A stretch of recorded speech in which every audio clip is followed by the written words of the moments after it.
जी हाँ, जो भी सामान हमारे पास घर में है, उन सामानों का जो आविष्कार करने वालों का अगर नाम हम खोजेंगे इंटरनेट में, तो अधिकांश नाम मसीह के ही मिलेंगे। मसीह लोगों ने ही ज़्यादा आविष्कार किए। तो इस प्रकार से हम कह सकते हैं कि मसीह लोग बुद्धिमान होते हैं, क्योंकि बाइबल इस बात को बताती है कि जिनको बुद्धि की घटी है, परमेश्वर से मांगे और उसको बुद्धि दी जाएगी।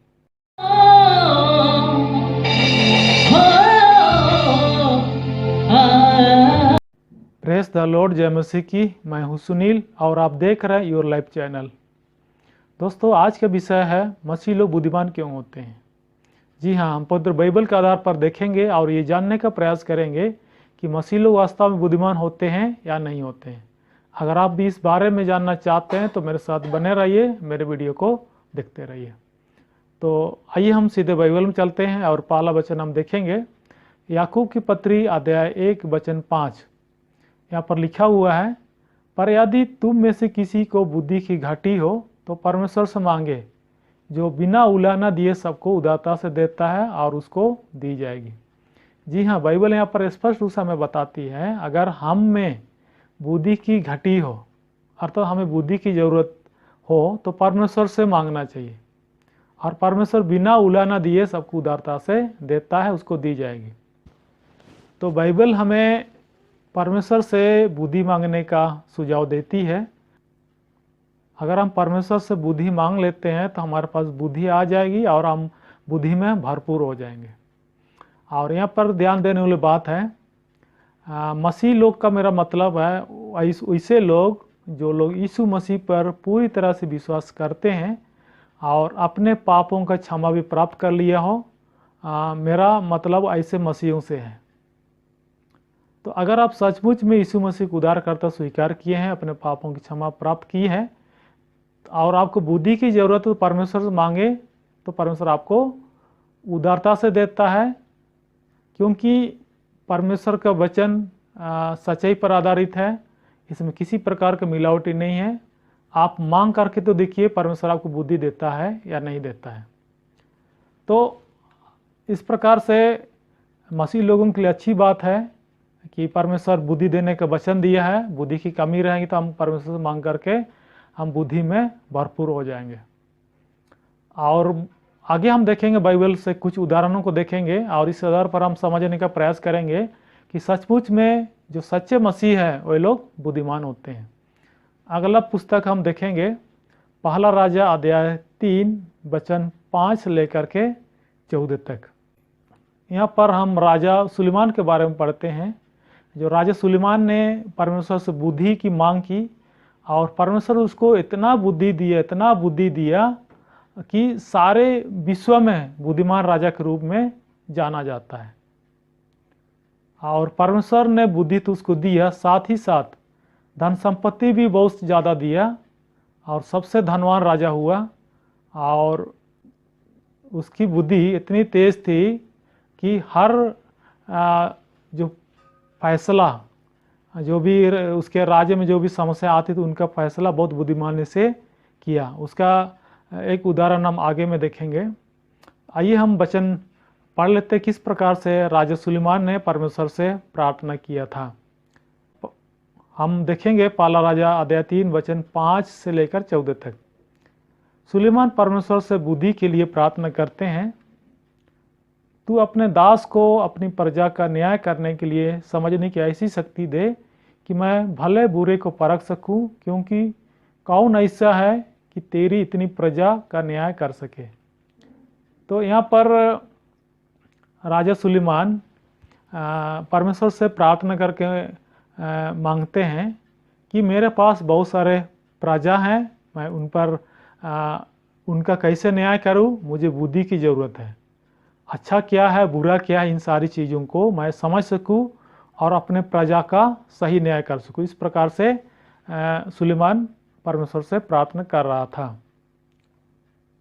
हम 11 में देखेंगे, तब परमेश्वर ने उससे कहा, इसलिए कि तूने यह वरदान मांगा है और ना तो दीर्घायु और ना धन, ना अपने शत्रुओं का नाश मांगा है, परंतु समझने के लिए विवेक का वरदान मांगा है। इसलिए सुन, मैं तेरे वचन के अनुसार करता हूँ, तुझे बुद्धि और विवेक से भरा मन देता हूँ, यहाँ तक कि तेरे समान ना तो तुझसे पहले कोई कभी हुआ और न बाद में कोई कभी होगा।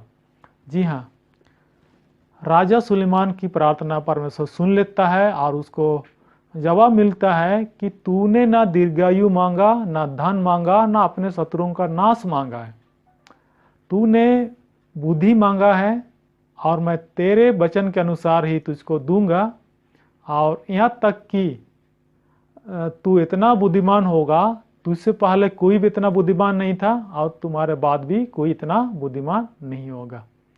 तो राजा सुलेमान की प्रार्थना परमेश्वर सुन लेता है और सुलेमान को बहुत ज़्यादा बुद्धि दिया और सुलेमान के जैसा अब तक कोई राजा नहीं हुआ, अब तक कोई बुद्धिमान व्यक्ति नहीं हुआ। इसी के आगे भाग में हम पढ़ते हैं, परमेश्वर ने राजा सुलेमान को बुद्धि के साथ साथ बहुत सारा धन संपत्ति और दीर्घायु भी दिया।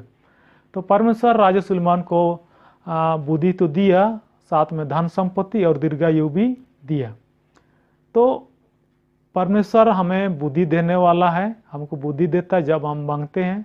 जिस प्रकार राजा सुलेमान को बुद्धि दिया, भरपूर बुद्धि दे, उसी प्रकार हमको भी भरपूर बुद्धि दे सकता है अगर हम सच्चाई से परमेश्वर से मांगते हैं। तो इस प्रकार से अगर हम सारे मसीह लोग परमेश्वर से बुद्धि की मांग करें या बुद्धि के लिए प्रार्थना करेंगे तो हम बुद्धिमान बन जाएंगे। आगे के भागों में हम देखेंगे, पहला राजा अध्याय 4 वचन 29। परमेश्वर ने सुलेमान को बुद्धि दी और उसकी समझ बहुत ही बढ़ाई और उसके हृदय में समुद्र तट की बालू के किनकों के तुल्य अनगिनत गुण दिए। और सुलेमान की बुद्धि पूर्व देश के सब निवासियों और मिस्रियों की भी बुद्धि से बढ़कर बुद्धि थी। उसने 3000 नीतिवचन कहे और उसके 1005 गीत भी हैं। तो वचन हमें बताती है कि सुलेमान को बहुत ज़्यादा बुद्धि दिया और सुलेमान ने ही 30,000 नीतिवचन कहा, जो नीतिवचन हम पढ़ते हैं, और 1005 गीत भी लिखा दूसरों के द्वारा लिखा गया है, लेकिन इनके द्वारा बोला गया बाइबल हमें बताती है। तो इस प्रकार से राजा सुलेमान को परमेश्वर ने बहुत ज़्यादा बुद्धि दिया और बहुत बुद्धिमान राजा के रूप में बाइबल में जाना जाता है। और उसका जो न्याय प्रणाली है या उसका न्याय करने का तरीका सबसे अलग है, सबसे अच्छा है और सच्चा न्याय भी करता था। एक उदाहरण को हम देखते हैं जहाँ पर सुलेमान की बुद्धिमानी दिखाई देती है, किस प्रकार से न्याय करता है। बाइबल में हम पढ़ते हैं 2 स्त्रियां अपने अपने बच्चों को लेकर झगड़ा करती है और जैसे कि हम जानते हैं एक महिला का या एक स्त्री का बच्चा मरा हुआ था और दूसरे का जिंदा था। तो जिस स्त्री का मरा हुआ बच्चा था, रात में जिसका बच्चा जीवित था उस स्त्री के पास उसको सुला दिया अपना मरा हुआ बच्चा को और उसका जिंदा बच्चा को अपने पास लेकर के आ गई। सुबह दोनों जब उठते हैं उसके बाद पता चलता है जिस स्त्री का बच्चा जिंदा था तो सुबह वो देखती है कि मरा हुआ है।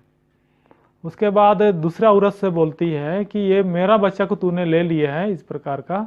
तो इसी बात को लेकर दोनों में झगड़ा होता है और बाद में ये बात राजा तक पहुंचती है। राजा इसका अच्छा न्याय करता है। आइए हम बाइबल में देख लेते हैं। पहला राजा अध्याय 3 वचन 1 से लेकर 28 तक इस कहानी को हम पढ़ सकते हैं। हम कुछ भागों को पढ़ करके देखेंगे। तो दोनों स्त्रियों में झगड़ा होता है, उसके बाद राजा के पास ये केस पहुंच जाता है। तो फिर राजा क्या कहता है, फिर राजा ने कहा मेरे तलवार ले आओ, अतः एक तलवार राजा के सामने लाई गई। जब ये केस पहुंचता है, ये मुकदमा पहुंचता है और दोनों स्त्रियां हैं वहाँ पे, तो राजा आदेश करता है कि एक तलवार हमको दिया जाए और राजा को दिया जाता है।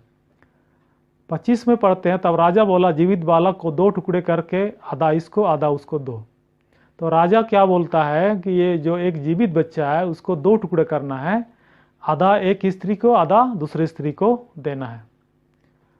26 हम पढ़ते हैं, जब जीवित बालक की माता का मन अपने बेटे के स्नेह से बाहर आया और उसने राजा से कहा हे मेरे प्रभु, जीवित बालक उसी को दे, परंतु उसको किसी भांति ना मार। दूसरी स्त्री ने कहा वह ना तो मेरा हो ना तेरा, वह 2 टुकड़े किया जाए। तो यहाँ पर राजा की बुद्धिमानी झलकती है। तो जिस स्त्री का बच्चा जीवित था, बालक जीवित था, तो राजा से, सुलेमान से प्रार्थना करती है कि उस बालक को, ये बालक उस स्त्री को दिया जाए और बालक को किसी भी रीति से ना मारा जाए। और जिस स्त्री का जो बच्चा मरा हुआ था, उनका क्या कहना था, वह ना तो मेरा हो ना तेरा, वह 2 टुकड़े किए जाए। अर्थात जिस स्त्री का बच्चा पहले में मरा हुआ था, उनका कहना था कि बच्चा को 2 टुकड़े किया जाए और दोनों को बांट दिया जाए। आप सोच सकते हैं, बच्चा को दो टुकड़ा करेंगे तो बच्चा मर जाएगा, और जिस स्त्री का बच्चा मरा हुआ उसको तो कोई चिंता नहीं है, क्योंकि उसका बच्चा तो नहीं मारा जा रहा, नहीं काटा जा रहा है। और जिस स्त्री का बच्चा जिंदा है उसको दुख है, क्योंकि हर माँ अपने बेटे के प्रति स्नेह रखता है और उसको मरते हुए नहीं देखना चाहती है, नहीं देख सकती है। इसीलिए जो जीवित बालक की माँ क्या प्रार्थना करती है कि ये जो बालक है उस स्त्री को दिया जाए और बच्चा को किसी प्रकार से मारा ना जाए। और राजा भी यही चाहता था, राजा सुलेमान भी यही चाहता था कि ये जो बालक है किस स्त्री का बेटा है, जीवित बालक किस स्त्री का है, ये जानने के लिए ये नाटक करता है। ये राजा का न्याय करने का अनोखा तरीका था और इस कारण से उसने सही न्याय भी किया।